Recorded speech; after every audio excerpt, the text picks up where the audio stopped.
बिस्मिल्लाहिर्रहमानिर्रहीम। पहले दो रिव्यूज़ चैप्टर जो हमने पेश किए थे 10th क्लास इंग्लिश के, अब उसी सिलसिले में तीसरा रिव्यू जो है वो पेश किया जा रहा है। स्टार्ट करते हैं। The scope of any field in terms of market demand should also be considered very seriously. अब इसमें जो अंडरलाइन वर्ड है स्कोप का आपको पता है कि रेंज ऑफ एक्टिविटीज़, ऐसा शोबा जिसके अंदर करने के लिए बहुत ज़्यादा कुछ हो। तीन ऑप्शन है, शॉर्टकमिंग, रेंज ऑफ एक्टिविटीज़ और स्ट्रॉन्ग फीलिंग्स। तो इसमें बी ऑप्शन जो है वो रेंज ऑफ एक्टिविटीज़ है। सेकंड में है the man had been sent with other convicts to Australia. अब इसमें जो अंडरलाइन वर्ड है वो कन्विक्ट्स है। कन्विक्ट्स आपको पता है ऐसे मुजरिम को कहते हैं जिसको जज ने, ज्यूरी ने सज़ा सुना दी हुई और वो अपनी वो जो इम्प्रिजनमेंट है वो सर्व कर रहा हो, जेल में अपनी जो ज़िंदगी गुजार रहा हो। तो तीन इसके ऑप्शन है, प्रिजनर्स, डेलीगेशन, ट्रूप। तो इसमें जो इसका सही आंसर है वो प्रिजनर्स है। थर्ड वन है the most vulnerable will be population in developing countries. Vulnerable होता है जो एक्सपोज टू डेंजर होता है, जो ऐसी चीज़ जो ख़तरे के सामने हो, ऐसी जगह पर मौजूद हो जहाँ से उसको कोई नुकसान पहुँच सकता हो। इसके तीन ऑप्शन है, सिक्योर, फ्लोरिशिंग, इन डेंजर। तो इसकी ऑप्शन होगी in danger. Number 4, maintaining a sound and productive environment all over is essential. Underline word जो है वो एसेंशियल है। एसेंशियल का मतलब होता है नागुज़ीर, ज़रूरी, जिसके बगैर गुजारा ना हो सके। तीन ऑप्शन है, अननेसेसरी है, क्रूशल है, नीडलेस है। तो इसका क्रूशल है। क्रूशल का मतलब भी ज़रूरी, लाजमी, नागुज़ीर होता है। नंबर 5 पे the comforts of books defy time and break borders. इसमें अंडरलाइन वर्ड जो है डिफाई है। डिफाई का मतलब होता है किसी चीज़ की खुल्लम खुल्ला खिलाफवर्जी करना, किसी चीज़ की अथॉरिटी को तस्लीम ना करने को डिफाई कहते हैं। तो तीन ऑप्शन है, consider as same, be problem for somebody, openly resist something, खुल्लम खुल्ला किसी चीज़ की मुखालफत करने को। तो इसमें ऑप्शन ओपनली रेजिस्ट समथिंग होगा। नंबर 6 पे है which word means to identify the nature of a problem specially an illness. किसी मसले की नोयत का पता लगाना, ख़ास तौर पर किसी बीमारी का। तीन ऑप्शन है, इन्फेक्शन, डायग्नोज, सिम्टम। तो डायग्नोज होता है किसी बीमारी वगैरह के असल का पता लगाना। नंबर 7 पे है the synonym of current is. Current आपको पता है जो अप टू डेट होता है, जो मौजूदा होता है, जो ताज़ा तरीन होता है उसको कहते हैं। डेटेड पुराना, ओल्ड और अप टू डेट। इसकी ऑप्शन अप टू डेट है। 8 नंबर पे देखिएगा the synonym of solace. Solace कहते हैं कि आराम को, सुकून को, तसल्ली को। तो इसकी तीन ऑप्शन है, एग्रीवेशन है, फ्रस्ट्रेशन है, कंफर्ट है। तो इसकी ऑप्शन कंफर्ट होगी। अब नंबर 9 पे the antonym of suffering is. अब यहाँ पे हम एंटोनिम अपोजिट बताना है। सफरिंग जो है तकलीफ़, मुसीबत को, डिफ़िकल्टी वगैरह जो होती है उसका अपोजिट बताना है। डिस्ट्रेस है, प्लेजर है, एंग्विश है। तो प्लेजर इसका एंटोनिम है।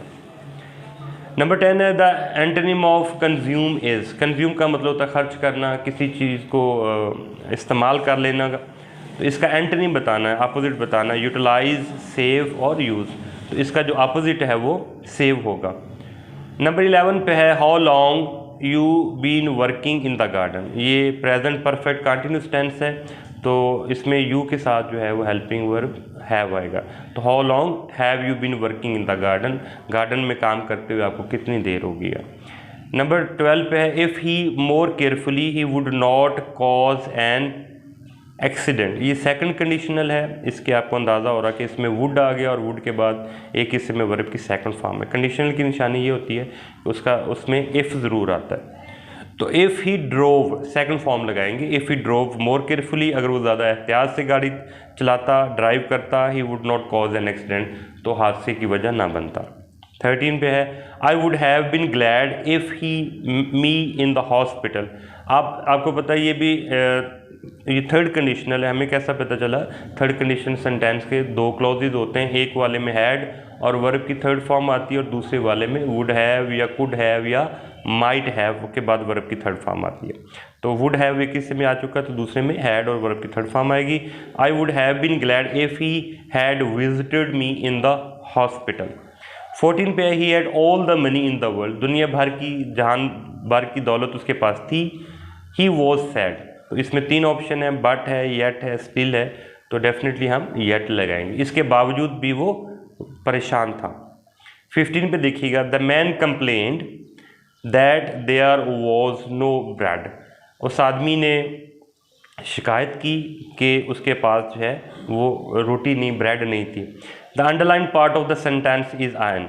हमने यहाँ पे ये बताना है कि ये जो अंडरलाइन पार्ट है, द मैन कंप्लेंड, ये क्या ये इंडिपेंडेंट क्लॉज है या डिपेंडेंट क्लॉज है?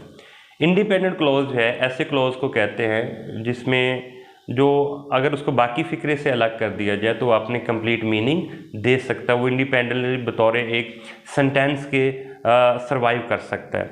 जबकि डिपेंडेंट क्लॉज या सब क्लॉज ऐसे क्लॉज को कहते हैं कि जो अपने कंप्लीट मीनिंग के लिए इंडिपेंडेंट क्लॉज पे या मेन क्लॉज पे या प्रिंसिपल क्लॉज पे डिपेंड कर रहा होता है। तो द मैन जो है इसमें सब्जेक्ट है और कंप्लेंट जो है इसमें वर्ब है। दो चीज़ें शर्त होती हैं क्लॉज के अंदर, कम से कम दो चीज़ें उसमें ज़रूर आनी चाहिए, एक उसमें सब्जेक्ट आना चाहिए और एक उसमें वर्ब आना चाहिए। तो इसमें जो सब्जेक्ट है द मैन नाउन फ्रेज है और कंप्लेंट जो है वो वर्ब की सेकंड फॉर्म है। तो ये इसमें मेन क्लॉज है। That there was no bread, that there was no bread जो है ये आपका नाउन क्लॉज है क्योंकि इसका आगाज़ दैट से हो रहा है, ये डिपेंडेंट क्लॉज है।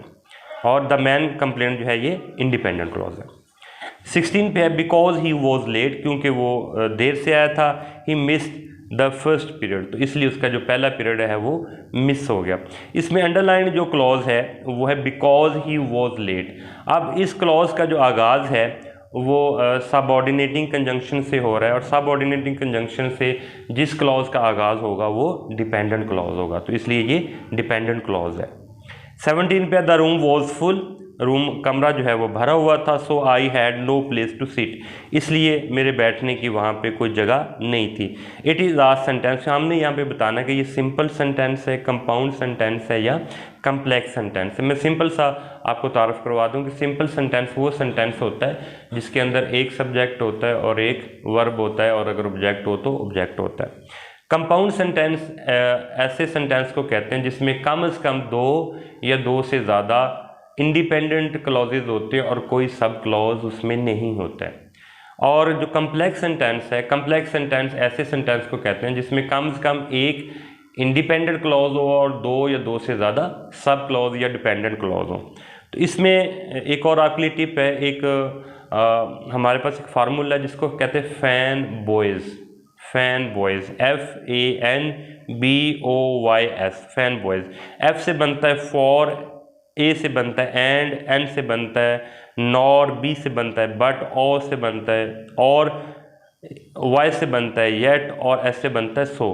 तो इनमें से कोई भी जब कंजंक्शन आ जाए ये तो फिर आपको या श्योर हो जाना चाहिए कि ये वाला जो सेंटेंस है ये कंपाउंड सेंटेंस। मैं दोबारा इसको रिपीट करता हूँ, द रूम वॉज फुल। सो यहाँ पे जो है वो कंजंक्शन है इसकी कंपाउंड सेंटेंस की। So I had no place to sit, so आ गया इसलिए ये कंपाउंड सेंटेंस होगा। दोनों जो इसमें क्लॉजेज हैं वो इंडिपेंडेंट क्लॉजेज हैं। 18 पे देखिए, सारा सैंग माई फेवरेट सॉन्ग, सारा ने मेरा पसंदीदा गाना जो है वो गाया। And Farah played the guitar for it, और जो फरा है उसने इसके साथ जो है वो गिटार बजाई है। अब यहाँ पे